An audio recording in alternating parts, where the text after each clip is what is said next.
Right, we're less than a week away now for the tractor run, so there's some very important information for any of the drivers. Firstly, don't let any spectators that you might know think that they can come to the yard to watch. The yard is going to be absolutely chaos because we've got to get over 100 tractors in and out. So you need to arrive at Water Lane Farm, L35 1RD. I'll put it below this video along with the links for Just Giving and where you text to donate. So if you're a tractor driver and you've not done your Just Giving donation, do that now. Otherwise, you've not guaranteed a place. If you've not heard from us or spoke to us and arranged a place, don't turn up because you won't be allowed to do the run. Spaces are limited. So when you turn up, we want people to arrive between 3 and 5:15, ready for a briefing at 5:30, because we want to depart exactly at 6:15. We're going to go anti-clockwise on the route. It's around 30 miles. It'll probably take around 3 hours, but the city centre will do a loop off in a clockwise direction. If anyone wants to spectate that, there's another link now below of the map. It takes you to the Alder Hey website and you can zoom in on place names and road names. So that's something for the spectators as well.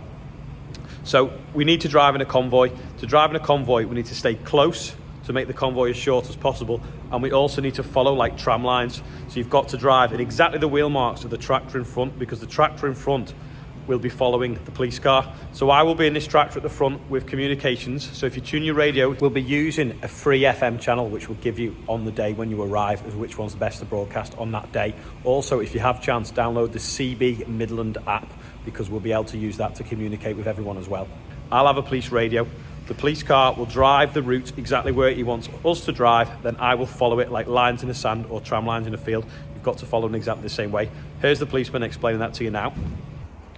Right, with Carl from the police, this is how to drive in a convoy. So anyone that's taking part in the tractor convoy, you need to listen to this and pay attention. Okay, so nice and simple. All we need you to do is keep it really simple and stay within the tyre direction of the tractor in front. So what you're going to find is, you want to just move in there. So I'll split the camera. Let me flip the camera. Road. You got your tractor 1 and tractor 2. Yeah. Go in a northerly direction. Keep within the tyres of the tractor in front. What you're going to have a number of, you've got up to 10 police motorcycles coming past you at any one point, and they will be going left and right. Don't move across lanes and cut them off, because what we'll find is if we find this situation, we're going to get the bikes to come in, back out again, and it causes a real issue, a real danger. Stay within the lane of the tractor in front. If and when there's a right-hand turn coming up, I'll just draw this really rough. Yeah. Like that. Okay. What I don't want to see is, I don't want to see tractors coming up, the first one coming and doing the right-hand turn, the next one drifting across and taking it too shallow. Stick within the same lines as the tractor and follow it nice and neatly around to the right or the left. Yeah, so I'll know what to do.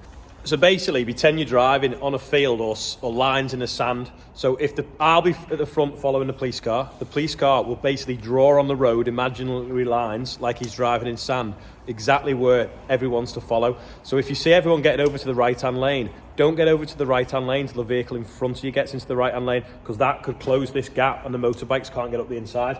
So if you imagine we're approaching this T-junction here and we're coming up, eventually everyone's going to start moving over. But if you see them moving over and you're down here, don't move over until you get to the point where everyone else moved over. So all pretend that the tractor in front of you is painting the floor like a line and you follow it in their tracks. If it's raining, it'll be dead easy because you'll see the watermarks, and just all step change at exactly the right time and keep as close a gap as possible that's safe. Because if you imagine the tractor convoy is a 1.5 miles long, but then everyone leaves a gap twice the size of the tractor, then suddenly we're 3.5 miles long. So we need to keep that gap as tight as safely possible. And then we give the motorbikes room to get up the sides of us. You won't really cross between us, will you? No, I won't go between, because we'll stick to either the left or the right hand side of it, and they will have the emergency lights lit as well. So you will see them. You just need to keep an eye out in your mirrors just in case they do come up, because they don't hang around. We need to jump ahead to make sure the junctions ahead are completely safe and the pedestrians are on the side. So just before you do any change of lanes, check your mirrors.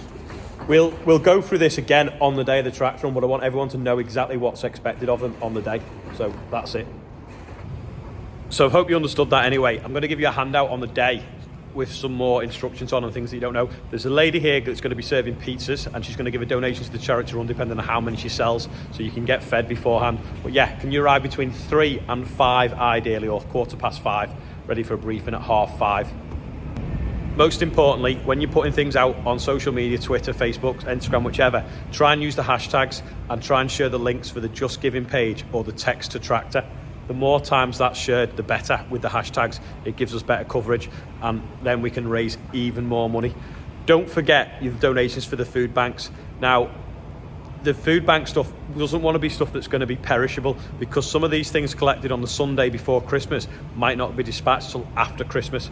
So if you bring a couple of bags of shopping with you, we'll give them out. Any spectators, if you've got them, if you look on any of the social media, you'll see where some food bank drop points are as well. Another very important thing, no messing around on the way here or on the way back, because you're representing this event and we want it to be successful. So don't be racing cars or driving like an idiot, because the world is watching and everyone's got a camera phone these days and you could get in trouble. The police are very good to cooperate with us and help us with this event, so we need to show them some respect, and also the customers that will be watching you as well. It's good that people are coming out to support us. I know we're raising money for charity as well, but these people buy our produce all year round, so just remember that as well. Thank you everyone. Sorry for being dead serious there, but it's quite a big thing now, and you know, we've got plenty of media coverage for this event, so we just need to make sure it's as good a success as it was last year, and hopefully we can raise over 100,000. So I'll see you all on Sunday.